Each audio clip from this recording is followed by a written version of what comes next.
हमारी संस्कृति, हमारे संस्कार सदा रहें हमारे साथ। सब्सक्राइब करें तिलक। अंधकासुर ने आपको ले जाने के लिए इस भयंकर वृषासुर को भेजा है। आप ही बताइए, क्या अपनी माता का स्वागत करने की यही रीति है? स्वर्गलोक पर विजय पाने के बाद यदि अंधकासुर स्वयं आपके सामने हाथ जोड़कर आता, एक पुत्र की भांति आपको पाताल लोक ले जाने की हठ करता, तो मैं उसकी सारी गलतियों को भूल सकती थी। उसका ये व्यवहार क्षमा करने योग्य नहीं है दीदी। मैं वृषासुर को ही नहीं बल्कि अंधकासुर को भी दंड देकर रहूंगी। आओ वत्स। हे देवियों, असुरेश्वर अंधकासुर का ये दास वृषासुर अपने स्वामी के आदेश से देवी गंगा को लेने आया है।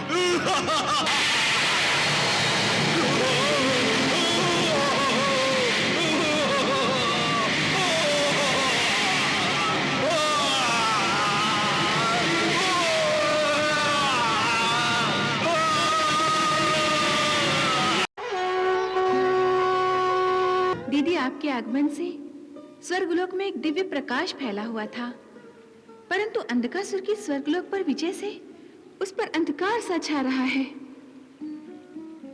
नारायण नारायण नारायण नारायण नारायण नारायण। प्रणाम गंगा मैया। प्रणाम गंगा मैया।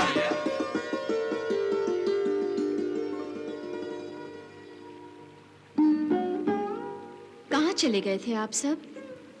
हे भगवती गंगे, देवेंद्र असुरों से आपकी रक्षा करने में असफल होकर आपको उस समय तक मुंह नहीं दिखाना चाहते थे जब तक कि असुरों से स्वर्ग लोक और आपको छुड़ा नहीं लेते। हाँ मातेश्वरी, शिव जी की शक्ति को कोई विफल नहीं कर सकता, इसलिए मैं उन्हीं से मार्गदर्शन लेने जा रहा था। परंतु जब देवर्षि ने मुझे यह बताया कि भगवान शिव की शक्ति देवी उमा स्वयं स्वर्गलोक में उपस्थित हैं, तो हम सभी देवता आपकी शरण में आए हैं। हे देवेंद्र, जब संतान किसी संकट में पड़ जाती है तो सबसे पहले अपनी माता के आंचल में ही आश्रय लेती है। पराजय की लज्जा के कारण हमसे भूल हो गई मैया, हमें क्षमा कर दीजिए। लज्जा तो असुरों को आनी चाहिए। देवेंद्र, जिन्होंने स्वर्गलोक पर आक्रमण किया है, भगवान शिव जी की शक्ति का दुरुपयोग किया है और मेरी दीदी के लिए संकट खड़ा किया है,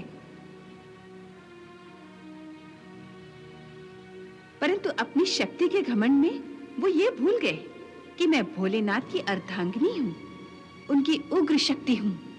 गंगा दीदी की ओर उन्होंने आंख उठाकर देखने का प्रयास किया है। मैं उनको उनके इस दुस्साहस का उत्तर दूंगी। उमा, किसी की भूल चूक पर इतना क्रोध अच्छा नहीं। असुरों को अपनी भूल सुधारने का अवसर हमें देना चाहिए। नहीं दीदी, इस समय मैं आपकी एक नहीं सुनूंगी। मैं उग्र होकर भी आपके आदर में अब तक चुप रही, परंतु अब नहीं रह सकती।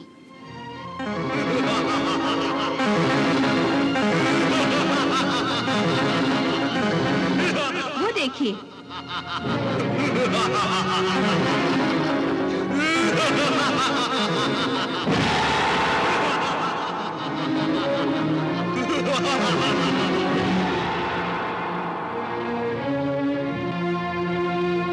अंधकासुर ने आपको ले जाने के लिए इस भयंकर वृषासुर को भेजा है। आप ही बताइए, क्या अपनी माता का स्वागत करने की यही रीति है?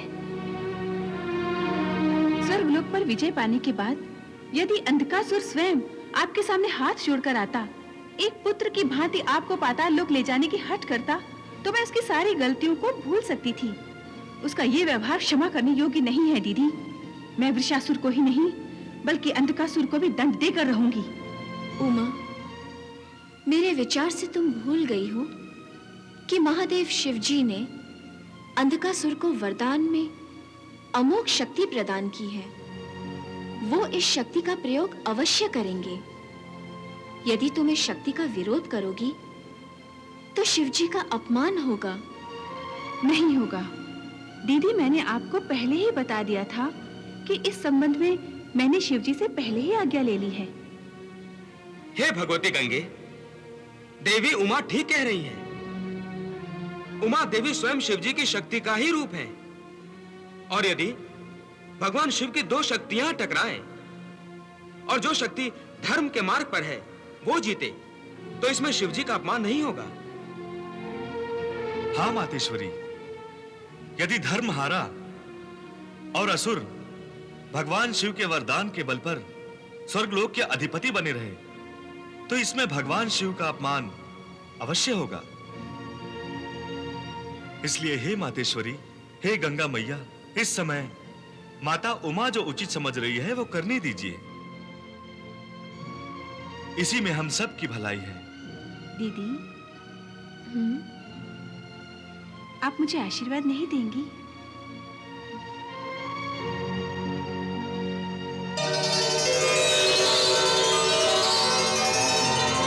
गंगा मैया की जय, गंगा मैया की जय, गंगा मैया की जय।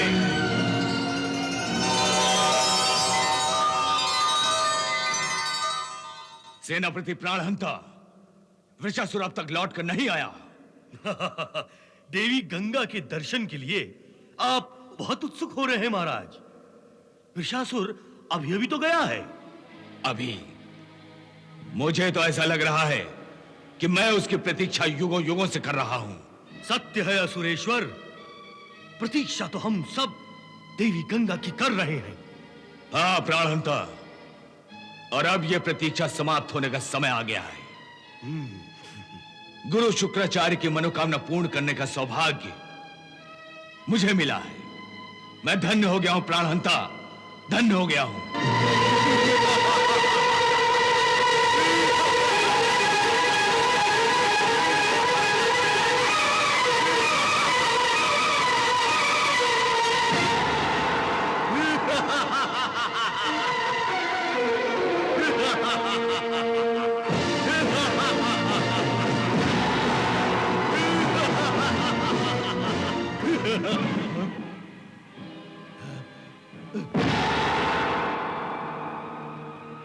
असुरेश्वर ने तो केवल गंगा को लाने का आदेश दिया था, लेकिन यहाँ तो दो दो देवियां विराजमान हैं।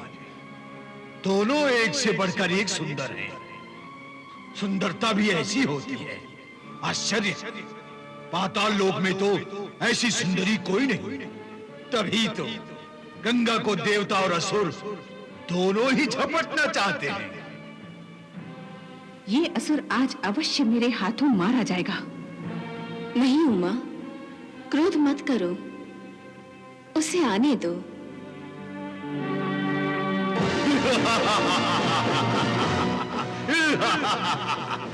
आओ वत्स। हे देवियों, असुरेश्वर अंधकासुर का ये दास वृषासुर अपने स्वामी के आदेश से देवी गंगा को लेने आया है। तुम दोनों में से देवी गंगा कौन है? गंगा मैं हूं और ये देवी उमा है। तुम दोनों चाहो तो अपनी इच्छा से चल सकती हो। इतना सुंदर उपहार पाकर असुरेश्वर बहुत प्रसन्न होंगे। हे वृषासुर, हम दोनों कमलों में बंद सुगंध हैं। यदि तुम हमें ले जाना चाहते हो तो इन कमल पुष्पों को भी ले जाना होगा। नारी जितनी सुंदर होती है उतनी हठीली भी होती है। सुना था, आज देख भी लिया। अभी तुमने देखा ही क्या है? मैं जो तुम्हें दिखाने वाली हूँ उसे देखकर तुम्हारी आंखें फटी की फटी रह जाएंगी। तनिक गंगा जल को छूकर तो देखो। त्रिया हट के आगे तो बड़े बड़े झुकते हैं, इसलिए तुम्हारी बात हमें भी माननी होगी। तुम जल से बाहर नहीं आती तो मैं अंदर आता हूँ। तुम दोनों को उठाकर असुरेश्वर के पास ले जाता हूँ।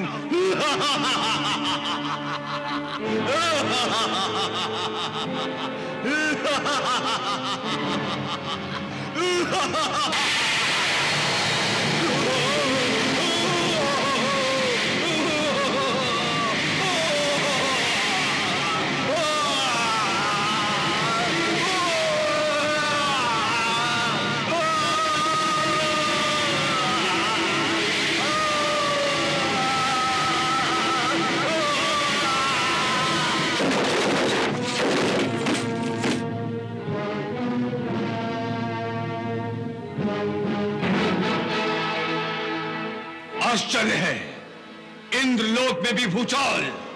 ये भूचाल था या कोई धमाका? कहीं देवताओं ने फिर से आक्रमण करने का संकेत तो नहीं दिया है असुरेश्वर? नहीं प्राणहंता, जो युद्ध में पराजित होकर दुम दबाकर भाग जाते हैं, वो काया देवता फिर आक्रमण के बारे में सोच तक नहीं सकते। फिर भी यदि देवेंद्र ने इस प्रकार का दुस्साहस किया हो तो मैं उसके अपराध का उसे अवश्य दंड दूंगा। चलो हम देखते हैं सच्चाई क्या है। यह भूचाल आया है या अस्त्रों से विस्फोट हुआ है?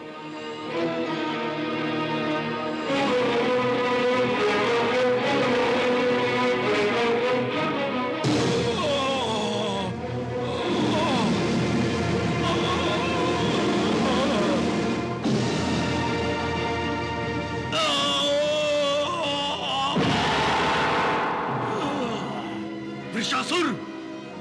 सुरेश्वर, अपने सेवक के अंतिम प्रणाम को स्वीकार कीजिए और मुझे अपने इस असफलता पर क्षमा कर दीजिए। वृषासुर, किसने की तुम्हारी ये दशा? किसने? बोलो वृषासुर, बोलो। वृषासुर!